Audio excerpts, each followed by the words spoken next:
With Vegeta down for the count, it is now up to Goku and Trunks to combat the likes of Zamasu and Black Goku, as they are the only hopes of survival left as Goku engages Black Goku in his new Super Saiyan Rose form. Meanwhile, in the near distance, we have Trunks combating the likes of Zamasu as we prepare to wage war against some of the most powerful villains seen within Dragon Ball Super. What's going on, Dragon Ball Super fans? Welcome to my Dragon Ball Super Episode 57 review entitled Advent of the Immortal God Zamasu, leading into next week's exciting episode of Dragon Ball Super Episode 58 in what will be a reassuring episode, especially based off of the ending. Now again, I want you guys to please bear in mind that this video will contain massive amounts of spoilers, so if you guys don't want anything ruined for you, simply fast forward the video, go watch the episode, come back so we can talk more Dragon Ball Super down in the comments. Don't cry in the comments about being spoiled by the thumbnail or any of that, because nothing is being said or shown that you guys don't already know. Also, be sure to check out the description down below for lots of goodies, updates, and contact information to where we can interact on Facebook, Twitter, and Instagram. That way we can talk more Dragon Ball Super. And again, quick plugs before we begin. If you guys are new to this channel, make sure you guys hit that subscribe button for all latest in Dragon Ball news, updates, What If Battles, Xenoverse 2, and much more daily uploads and daily content for you all to watch and enjoy.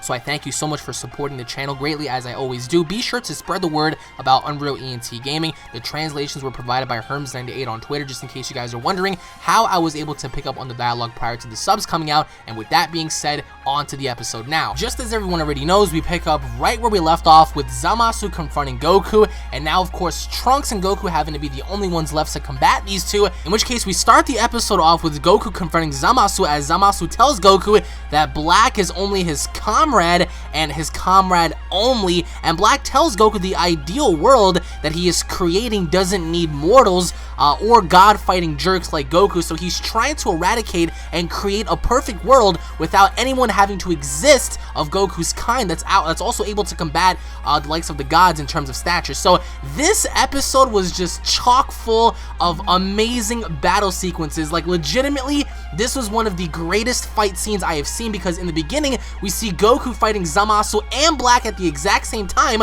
until finally Trunks steps in because he realizes that Goku is having a hard time fighting both of them. And if you guys also keep in mind, Zamasu is also able to keep up with Super Saiyan Blue Goku, which is again very, very odd considering the fact that Zamasu is that strong. But we also get to see a sequence to where Trunks stabs Zamasu with the sword, and we see Zamasu cling onto the sword, and he's smiling at Trunks. Trunks stabbed Zamasu right in the chest, and he recovered. Zamasu is that strong. But even with that being said, Zamasu even told Black, Goku is supposed to be my prey, with Black responding by saying, I wanted to fight him using this body. And Goku tries to tell Trunks that these opponents are people that they cannot handle themselves, but he's having none of that. They have to go on ahead and stand their own for the time being until they create a different strategy. And Black can teleport just like Goku. He can also use the instantaneous movement, because Goku started to use the instant transmission until Black teleported right behind him. So again,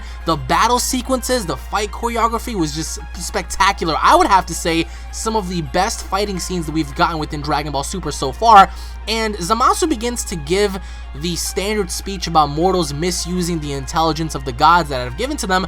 And also Zamasu tells Trunks that the sword had no effect on him, and Trunks begins to wonder why, until Zamasu says, this immortal body, this is what it means to be a god. How befitting of me for your puny sword not to have any effect. So that right there confirms, or at least Zamasu telling Trunks confirms, that he indeed has somewhat of an immortal body. And we don't really know what that means. I mean, does that also mean that his spirit is also immortal? But we also get to see Trunks stand his own. Even after disarming him of his sword, Trunks was still able to throw down, even unleashing somewhat of a final flash against Zamasu. And again, that had little to no effect on this person, considering the fact that he had told Trunks that he is fighting with a immortal body. So that is something very intriguing, because as Trunks stabbed him, as Trunks was able to fire the final flash, nothing was able to penetrate Zamasu. And Zamasu begins to tell Trunks that mortal beings ought to be rid of this world, that way he himself can create the ultimate paradise. And Zamasu begins to thank Trunks, like, thank you Saiyan, your stupid strength has given me an immortal body. So it's due to the Saiyans that Zamasu was able to obtain this so-called immortal body. And in which case, if anybody doesn't believe that he is somewhat immortal, you can't just get stabbed in the chest, you can't just take a final flash head on a few feet away and survive. And we're talking about a Super Saiyan 2 version of Trunks, and he fired off a final flash, and again, to little to no avail. Zamasu emerged from the dust unscathed, and with that being said, the 2-on-2 battle continues as Zamasu begins to again further his agenda and telling both Goku and Trunks that I'm sure you can taste your powerlessness, your attacks are of no use to a god such as myself.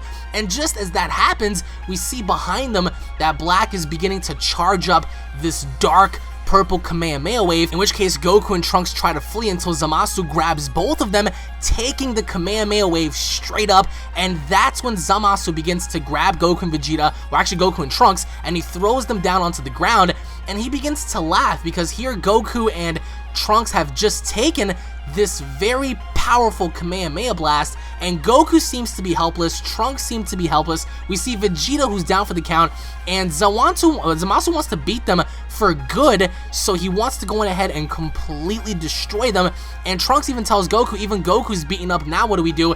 And both of them, Zamasu and Black, begin to charge their energy, and it seems as if they're gonna unleash somewhat of a planetary destroyer on these two. It was actually quite amazing, but then finally all the Vegeta fans are going to rejoice because Vegeta transformed into a Super Saiyan Blue and he fired off a final flash attack, which seemed to have gotten Black and Zamasu's attention for the time being until he collapsed. But with that being said, Goku managed to completely disappear. And again, I'll explain more of this in my breakdown. This is giving me chills right now just talking about this because that's how awesome this sequence was. We see Black and Zamasu, they were going to completely kill off, everyone else until, Vegeta stepped in, and we see Mai is there, and Mai brings in the resistance just as Zamasu and Black are approaching Vegeta's body. But then Yajirobe comes out of nowhere. Yajirobe manages to snatch Goku and Trunks away from the battlefield. He is dragging them.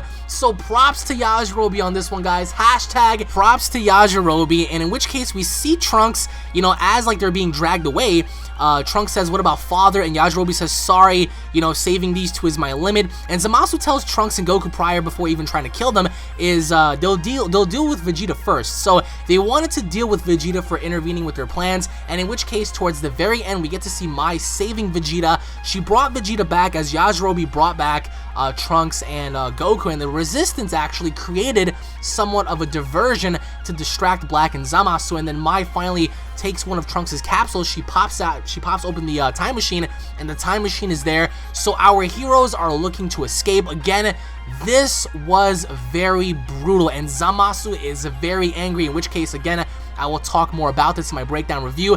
Let me know what you guys think, because this was incredible. We see Black and we see Zamasu. They're very angry. They're up in the sky, and they're trying to search for their energy. They're trying to see if they can detect Goku, Trunks, and Vegeta's life forms. That way they can hunt them down and kill them, but in which case they have no avail to it, because we see everyone on board. They're trying to board the time machine, and in which case Trunks, Vegeta, and Goku are very hurt. And we see Mai is actually in there with them until she hops out. She tells Trunks, I will see you again, and they go back into the past. In which case, again, we see Trunks looking at Mai, and he feels bad because he's leaving her behind again, so it's no word or no promising as to what's going to happen with her. But let me know what you guys think down in the comment section below, especially with the episode preview coming up. I will talk more of that in my breakdown review. Let me know what you guys think. Thank you all for watching once again, and of course, towards the very end, we get to see Black detect that they were right over there and they were about to leave, and we see Black use the instant transmission,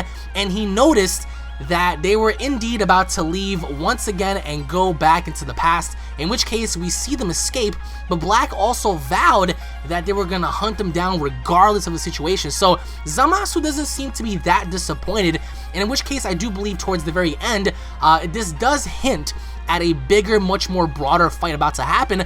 But Mai promises to stay alive while Trunks is gone, and in which case lots of things are going to happen. We see little Trunks see his father pop out all hurt, because as they went back into the past, we see everyone's concerned. Everyone's like, what the hell happened? But everyone is battle damaged. Let me know what you guys think down in the comment section below. Thank you all for watching. Once again, if you guys are fans, don't forget to subscribe for all latest daily news, uploads, and information. If you guys cannot wait for Dragon Ball Super Episode 58. Smash that like button, leave your thoughts in the comment section below. Tune in for the next episode, and I'll be seeing you all later. And actually, what was very funny about this was the fact that Gowasu was watching Hit fight Goku, which was very fucking awesome because like that brought back so much like nostalgia, having to see Goku fight Hit. So having Gowasu watch Hit fight Goku was fucking incredible. Again, I'll talk more of that in my breakdown review. Thank you all for watching once again, and I'll be seeing you all later. Take it easy, guys. Peace.